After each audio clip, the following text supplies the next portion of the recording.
السلام عليكم. لو قلت لك عرّفني بنفسك، قُل لي كده أنت مين؟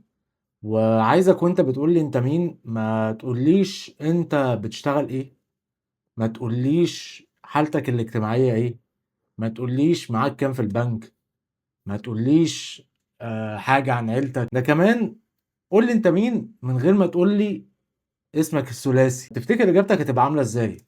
إيه الصفات الشخصية اللي أنت هتذكرها؟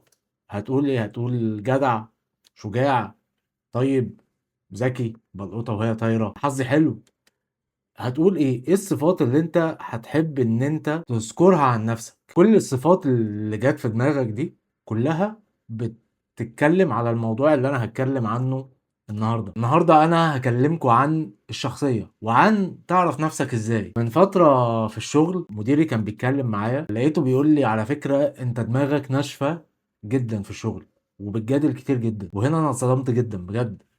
لان انا كنت دايما فاكر ان انا شخصيه سلسه جدا في الشغل. اول حاجه جت في دماغي ده انا يا بخت اللي شغال معايا، ده انا شغلي سهل جدا وبحب اريح كل اللي حواليا في الشغل وبمشي الدنيا لكل الناس.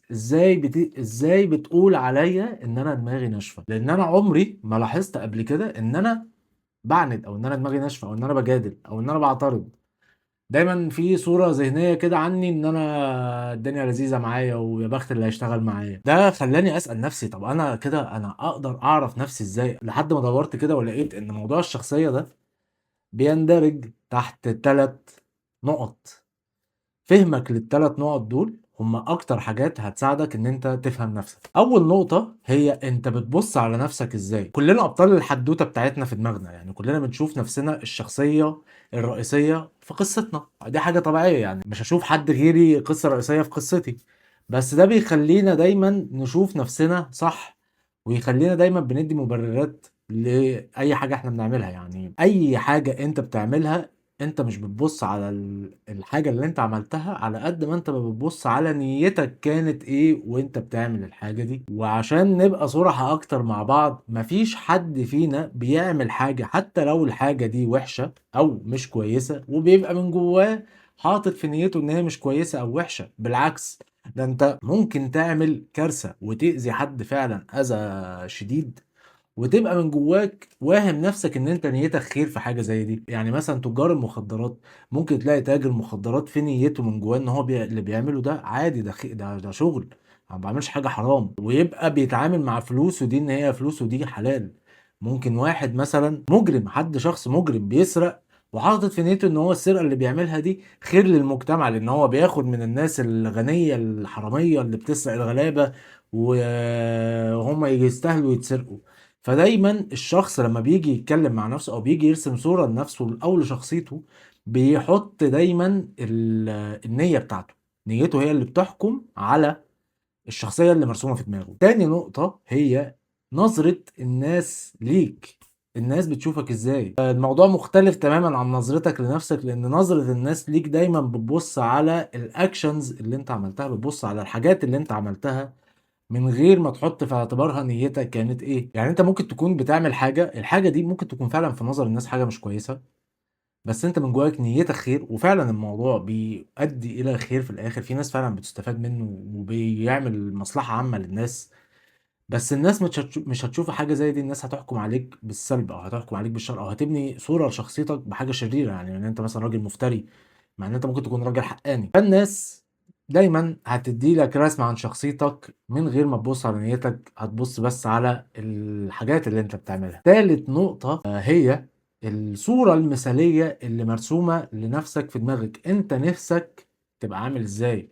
يعني برضو الواحد الشخص كل ما كان سوي نفسيا كل ما رسم لنفسه صورة لحاجة هو عايز يوصل لها كشخص. انا نفسي مثلا ابقى جدع مع الناس اكتر، انا نفسي اعمل خير اكتر، انا نفسي ابطل اخاف، انا نفسي ابقى شجاع اكتر، انا نفسي ابقى حقاني اكتر. دايما الواحد بيبقى راسم صورة مثالية كده، هو نفسه يبقى الشخصية دي، هو نفسه يعيش الشخصية دي. 3 نقط اللي انا قلت لك عليهم اللي هي نظرتك لنفسك ونظرة الناس ليك والنظرة المثالية اللي انت نفسك توصل لها، ال3 دول كل ما كانوا قريبين من بعض كل ما كنت انت شخص واعي بنفسك وعارف نفسك وفاهم انت مين.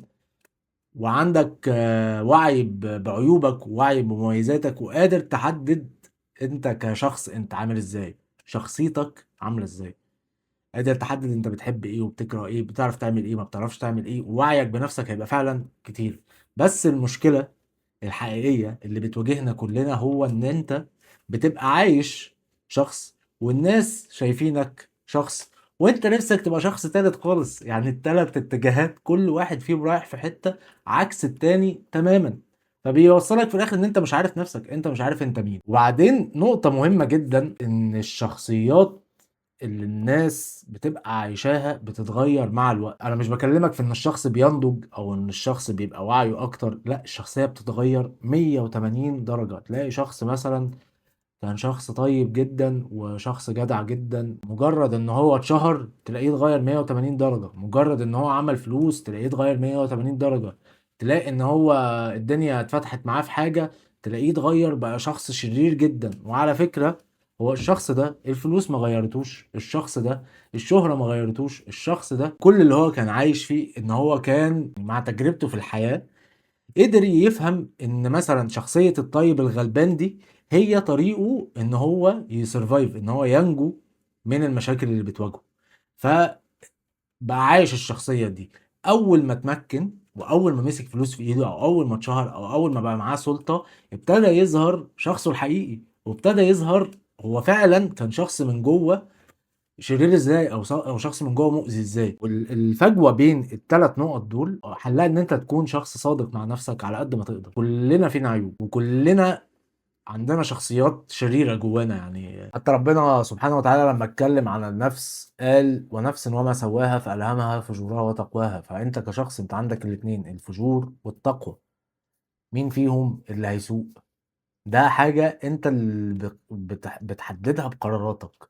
انت هتزكي مين وهتلجم مين. فلو جيت سألتك تاني قلت لك قول لي انت مين، من غير ما تذكر اي حاجة عنك، من غير حتى ما تقول لي اسمك، فكر كده وخد وقتك وجاوب بالراحة. مستني اسمع رأيكم في الفيديو. والسلام عليكم ورحمة الله وبركاته.